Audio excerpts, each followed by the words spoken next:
The pick is in. With the first pick in the 2026 NFL Draft, the Las Vegas Raiders select Fernando Mendoza, quarterback from Indiana. Locked On NFL Draft is sponsored by Kalshi. Trade draft picks in a live market with no house. Download the app, use code Locked On, get $10 when you trade 10. Kalshi, trade on anything. I am Tanisha Batiste, and I'm joined now by your boy Q from Locked On Raiders. And Q, Heisman Trophy winner, national champion, and his LinkedIn profile says he's actually a process-driven and detail-oriented leader. But all jokes aside, what makes Fernando Mendoza that cornerstone the Raiders want to build this franchise around? Well, he's a winner, and you just rattling off everything that he's, has accomplished already, and his profile, and even saying his name, national champion and Heisman Trophy, it puts a bigger smile on my face because I realize now, with his mentality, with his work ethic, with what he brings to the table, what he learned when he was at Cal and took to Indiana and turned that into even bigger, a bigger deal. And like I said, winning the Heisman Trophy, it just gets you excited for what the future could be for the Raiders. They have their franchise quarterback. Like you said, he's driven by process. Sounds like the guy who's part minority owner of the Raiders and Tom Brady. So, it's an exciting time, and he's going to bring a lot to this franchise. More importantly, Raider Nation has hope now that they've got their franchise quarterback.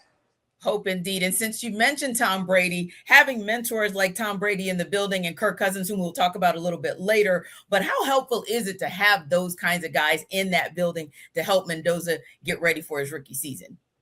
It's incredible. It really is. And the fact that Mendoza looked up to Tom Brady and that was his guy, that was his hero. How much easier is it for him to go to work now and be a sponge to that guy and just have him pour into him his knowledge? And look, Tom Brady wasn't a number one overall pick. Remember, he was number 199. So he's going to have a little bit of a chip on his shoulder. He's going to have a little bit of edge and teach him what it's going to take to not only make it in the National Football League, but have a long career where he has a lot of winning. So I think it's priceless. You can't really put a number on what Fernando Mendoza is going to get from Tom Brady and Kirk Cousins as well. Look, let's make no mistake about it. He's been in the league a dozen years, right? And he's the financial king when it comes to the NFL. I mean, the dude just keeps cashing checks, but he knows Kubiak. He knows the system.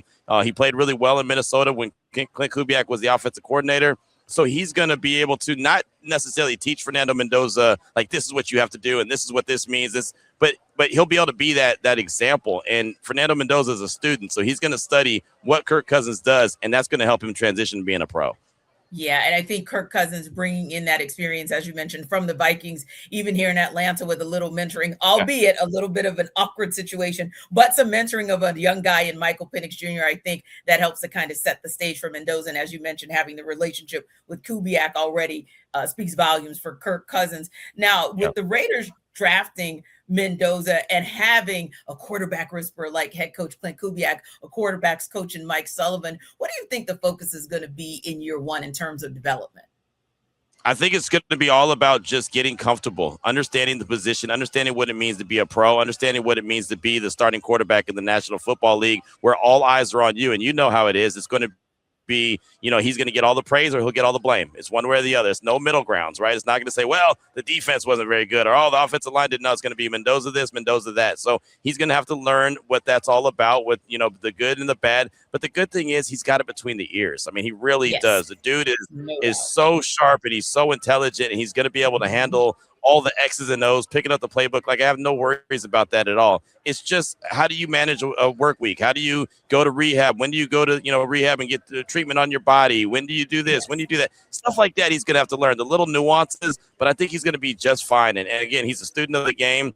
He mentioned the other day that he studied a lot of Kirk Cousins film. He studied a lot of Sam Darnold film. He was even looking at Matt Stafford film this past year, just because these guys have been there, done that at such a high level. So he's just going to be a sponge, and I think that's what they're going to do, is try to pour in as much information as possible, as much as he can process, and I think he can process a lot. I think he can process a lot too. And with the Raiders drafting Mendoza, but like we said, they picked up Kirk Cousins in free agency. I mean, do you think the plan is to ramp up Mendoza to be that Raiders starter week one, or do you more anticipate they'll maybe start with Kirk and eventually Mendoza gets his opportunity? I think the plan is to start with Kirk. I really do, and then allow it to ease into Fernando Mendoza. But honestly, I think that they're going to play him when he's ready. So Yes. if in training camp he's out there balling out and looks like he's got control of the offense, the huddle, the players, the locker room, if he has that, then by all means he'll be out there starting. I think if Kirk Cousins comes out and struggles, I think they'll put Mendoza in pretty quickly. The problem is if Kirk Cousins goes out there and balls and the Raiders are actually winning some games, it may be a little bit of a delayed process, and that's okay too. If you're winning games, something this organization hasn't done in quite a while, that's a good problem to have. So I think that they are in a great position to have options, and that's all you really want. Yeah, sometimes you have two quarterbacks and it's like two quarterbacks, you have no quarterbacks. I think in this case, you're more correct in that they have an embarrassment of riches with a Mendoza and with a Cousins. Thank you so much, Q. And of course, for more on the Las Vegas Raiders, subscribe to Locked On Raiders wherever you get your podcasts.